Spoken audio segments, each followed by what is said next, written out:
तो आप बीएसएससी अगर सीजीएल का एग्ज़ाम देने जा रहे हैं, ग्रुप डी का एग्ज़ाम तो चल ही रहा है, जीडी भी आने वाला है, तो सबके लिए बहुत ही इंपॉर्टेंट क्वेश्चंस है। और इस वीडियो में राकेश यादव का अगर आपने बुक देखा होगा तो राकेश यादव के प्रीवियस ईयर के क्वेश्चंस जितने होते हैं प्रैक्टिस सेट से, उसी से मैंने इन सारे क्वेश्चंस को लिया है। तो आइए ज़्यादा लेट ना करते हुए वीडियो को स्टार्ट करते हैं। ओके, सॉरी, देखिए यहाँ पे पहला हमारा क्या क्वेश्चन है, उत्तीर्ण होने हेतु आवश्यक अंक 40% है। किसी छात्र को 250 अंक मिलते हैं परंतु फिर भी वह 38 अंकों से अनुत्तीर्ण हो जाता है, तो अधिकतम अंक क्या है, यानी कि आपको फुल मार्क्स बताना है कि उस परीक्षा में कितने अधिकतम अंक थे। तो देखिए ये सीजीएल 2018 में पूछा हुआ क्वेश्चन है, तो इसको आप इतना मतलब आसान हावला में मत लीजिए, ये क्वेश्चंस इतने हार्ड भी नहीं होते हैं। बस सीजीएल क्या होता है, एसएससी क्या होता है, टाइमिंग का खेल है। अगर टाइमिंग पे आपका पकड़ हो गया तो आप आसानी से किसी भी क्वेश्चन को सॉल्व कर सकते हैं। तो देखिए ये भी क्वेश्चन कितना आसान है, 40% अंक है जो उसको पास होने के लिए चाहिए, ठीक है। और ये 250 अंक तो प्राप्त कर ही लिया है, लेकिन 38 अंकों से फेल हो गया है, तो 38 अंक इसमें जोड़ दीजिए तो टोटल आपका फुल मार्क्स आ जाएगा। तो ये हो गया कितना, 288। 40% 288 के बराबर है, तो 100% यानी कि टोटल मार्क्स कितना हो गया, 288 40 × 100, तो ये आपका कितना बार में जाएगा, 72। तो 720 ये आपका राइट आंसर आ गया, ऑप्शन नंबर ए। यानी कि उस परीक्षा में टोटल कितने मार्क्स थे, 720 मार्क्स थे। अब नेक्स्ट क्वेश्चन की तरफ हम बढ़ते हैं। अगला क्वेश्चन क्या बोल रहा है, तो आइए देखते हैं।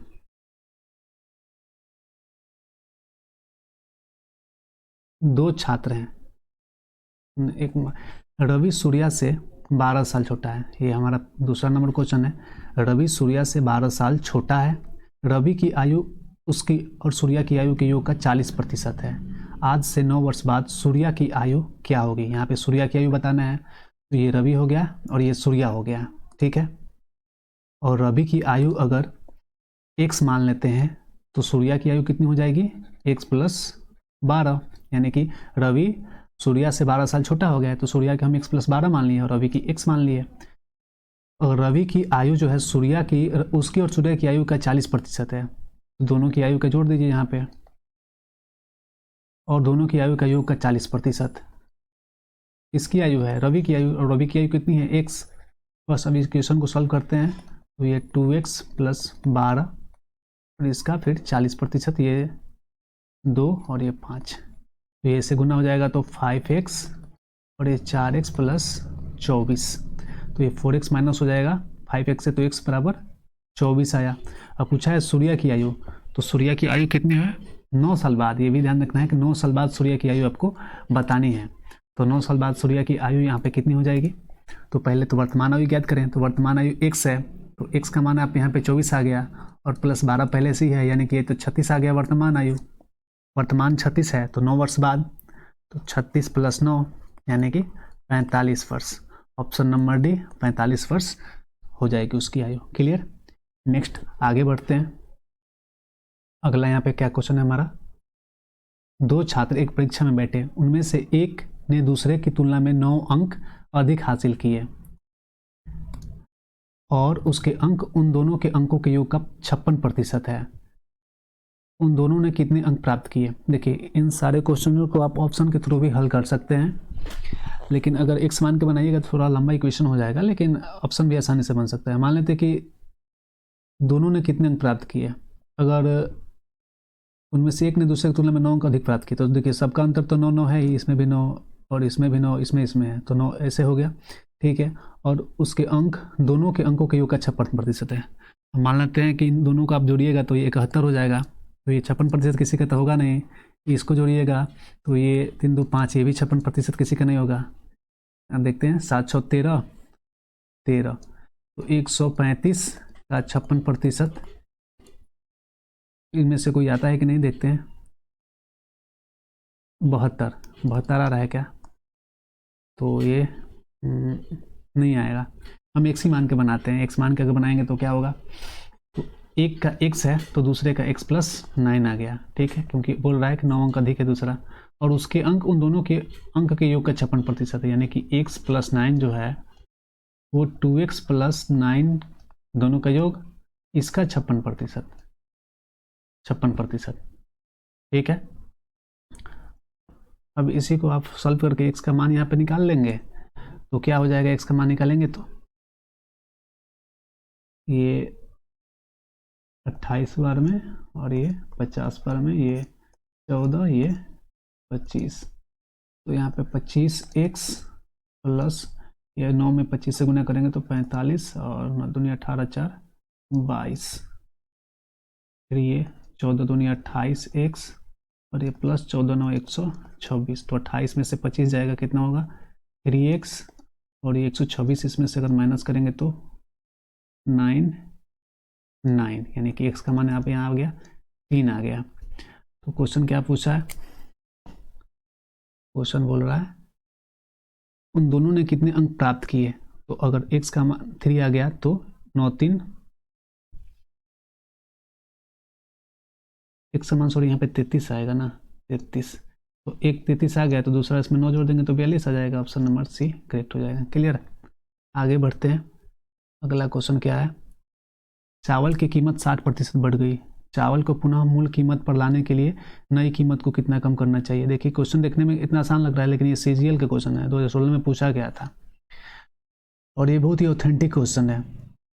तो 60% अगर कीमत बढ़ जाती है तो देखिए अगर परसेंटेज मान के आप इसको बनाइएगा तो आसानी से बन जाएगा। 60% का मान कितना होगा 3/5, तो मान लेते हैं कि पहले उसकी कीमत प्राइस 5 थी, अब 3 घट गई, बढ़ गई, तो ये 3 यहाँ पे प्लस हो रहा है तो 5 3 8 हो गया, ठीक है, 60% बढ़ गई तो 8 हो गया। अब बोला चावल को पुनः मूल कीमत पर लाने के लिए नई कीमत को कितना कम करना चाहिए।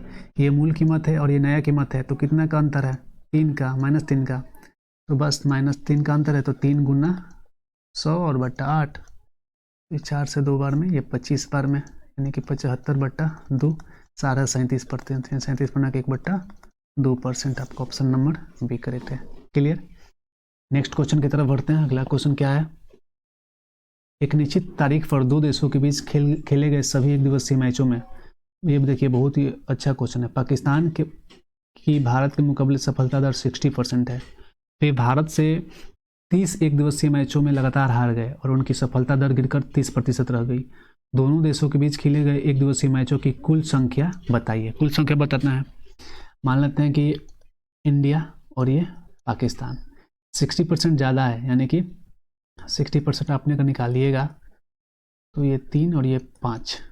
क्लियर, तो ये अगर 3 मैच जीतता है तो ये 2 मैच, यानी टोटल कितना मैच हुआ 5, अगर ये 2x और ये 3x तो टोटल मैचों की संख्या 5x हो गई। अब बोल रहा है कि वे भारत से अगले 30 एक दिवसीय मैचों में लगातार हार जाते हैं, तो टोटल मैच 5x और 30 मैच और फिर इंडिया 2 मैच और लगातार 30 मैच यही जीता, इंडिया ही जीता, यानी कि पहले 2 जीता था अब 30 मैच जीता, लगातार जीत गया, तो उनकी सफलता दर गिरकर 30% रह गई, यानी कि 70% हो गया, 30% सफलता दर गिर गई तो भारत का, तो ये हो गया। इक्वेशन को सॉल्व कर लेते हैं, 0 से 0 कैंसिल और ये 20x प्लस 300 और यहाँ पे 35x प्लस 28 280, तो 20x और ये 15x हो गया और ये 300 में से 280 गया, सॉरी कहीं गलती हुआ क्या, 21 नहीं है, ये 21 है, 7 28 कहाँ है 21 है, तो ये 90 आया, तो x बराबर 6। जब x का मान 6 आ गया तो बताना है कुल मैचों की संख्या, तो कुल मैचों की संख्या क्या हुई, ये हुई ना, क्योंकि पहले तो 5 हुआ था फिर 30 मैच बाद में हुए, तो कुल मैचों की यहाँ पे संख्या हो जाएगी आपकी कितनी 5x प्लस 30, तो ये 6 × 30 प्लस 30 यानी कि 60, टोटल मैचों की संख्या 60, ऑप्शन नंबर सी करेक्ट हो जाएगा।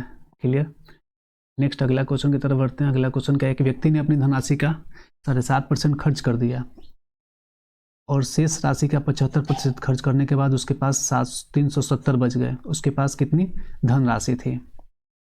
ओके, तो 7.5% यानी कि 15/100, इसको भिन्न में तोड़ते हैं तो ये हो जाएगा 3/20, यानी कि 20 में वो 3 खर्च कर दिया तो बचा कितना, बच्चे इसके पास 17, सॉरी ये 200 में आएगा 200, तो ये आपका 5 से 3 बार में और ये 40 बार में, तो 40 में 3 खर्च कर दिया तो बचा 37, ठीक है। अब बोल रहा है कि खर्च कर, अब शेष राशि का 75% खर्च करने के बाद, तो शेष राशि अब उसके पास 37 बचा। अब इसका 75% खर्च करने के बाद उसके पास 370 बच गए, यानी कि 75% खर्च कर देता है तो कितना उसके पास बचता होगा, 25% बचता होगा। और यही किसके बराबर है, 370 के। देख रहे हैं कितनी आसानी से आप इसको भिन्न में तोड़ के हल कर सकते हैं। तो ये 25 से 4 बार में गया और ये 37 से 10 बार में गया, तो आपका 100% का मान कितना हो जाएगा, 100% का मान आपका हो जाएगा, ये 4 आया और ये 37, एक नंबर एक कहीं गलती हुआ है क्या, 7.5% खर्च कर देता है और शेष राशि का 25% खर्च करने के बाद उसके पास 370 बचा। शेष राशि 37 है, 37 का 25% बराबर 370। ठीक है, 25/4, 37 से 10, 4000। और ये शेष राशि इसका 4000 नहीं होगा, ये 40 है और उसके पास टोटल पहले 40 था ना, 40 था, तब 40 में गुना करेंगे ना, तब जाके उसके पास टोटल अमाउंट आ जाएगा 1600। क्योंकि मूल राशि तो ये था, इसी में अनुपात है ना, इसी में ये 4 कम हुआ तो इसके पास 37 अनुपात आया था, तो 40 में 2 गुना लास्ट में करेंगे तो 1600 आपका ऑप्शन यहाँ पे बी करेक्ट हो जाएगा। क्लियर।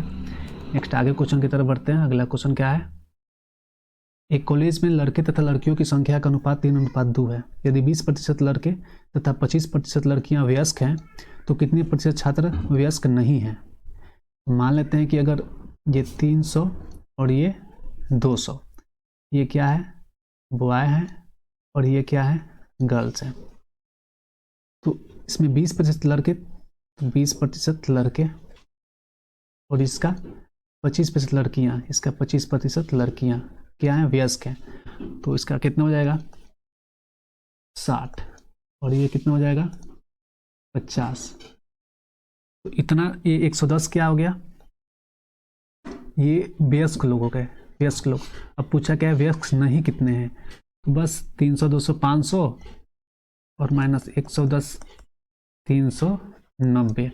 390 लोग अवयस्क हैं, लेकिन पूछा क्या है परसेंटेज, तो आप यहाँ से परसेंटेज निकाल लीजिए। 390 500 का कितना परसेंट हुआ, तो ये 7×5 35 और 8×5 40, 78%, ऑप्शन नंबर सी।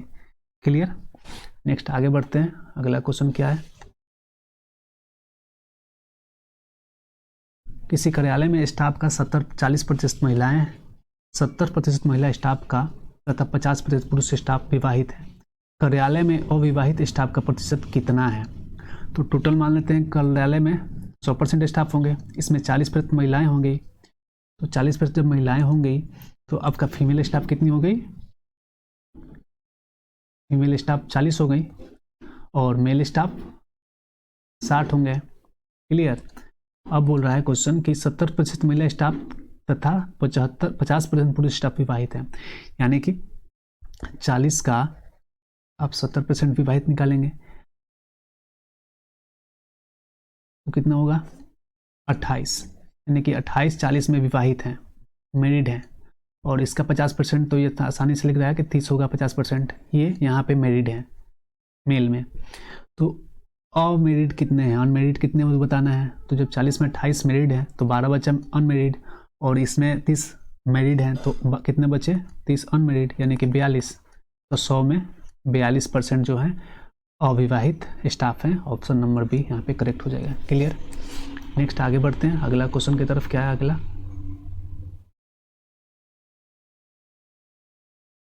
एक व्यक्ति अपने धन का 50% भाग अपने पुत्र को और 30% भाग अपने पुत्री को देता है। शेष राशि का 80% भाग किसी ट्रस्ट को दे दिया जाता है। अब यदि उस व्यक्ति के पास 16,000 बचे तो उसके पास प्रारंभ में कितने धन या क्या धनराशि थी। देखिए क्वेश्चन कितने भी इंपॉर्टेंट है, किसी भी क्वेश्चन को आपको मैथ में सॉल्व करने के लिए ना पहले शुरुआत से अंत तक एक बार पढ़ लीजिए, उसके बाद आप खुद सोचने लगेंगे कि इसको हमको सॉल्व कैसे करना है। तो 50% और 80% तो शुरुआत में ही दे दिया, तो कितना दे दिया, 80% तो दे ही दिया। अब उसके पास शेष कितना बचा, 100 में मान लेते हैं कि शेष उसके पास 20% बचा। टोटल 100% का ये तो 80 दे दिया, तो 20% बचा। बोलो कि शेष राशि का 80% भाग किसी ट्रस्ट को दे दिया। अब उसके पास इतना बचा यानी कि 80% तो है उसमें, 80% फिर दे दिया तो बचा कितना, 20%। 2 जीरो से 2 जीरो और ये 1 जीरो, यानी कि 4, ये 4 बराबर किसके, 16,000 के। तो तो एक रेशियो कितनी बराबर हो जाएगा 4000 के, हमने माना है 100, तो इसमें से 4000 से गुना कर दीजिए, तो आपके पास कितना आया 40,000। ऑप्शन नंबर बी करेक्ट हो जाएगा। क्लियर? थोड़ी डाउट कुछ हो रहा है, ये 4% होगा, 4%, यहाँ पे 4 लाख होना चाहिए। ठीक है, अगला क्वेश्चन है,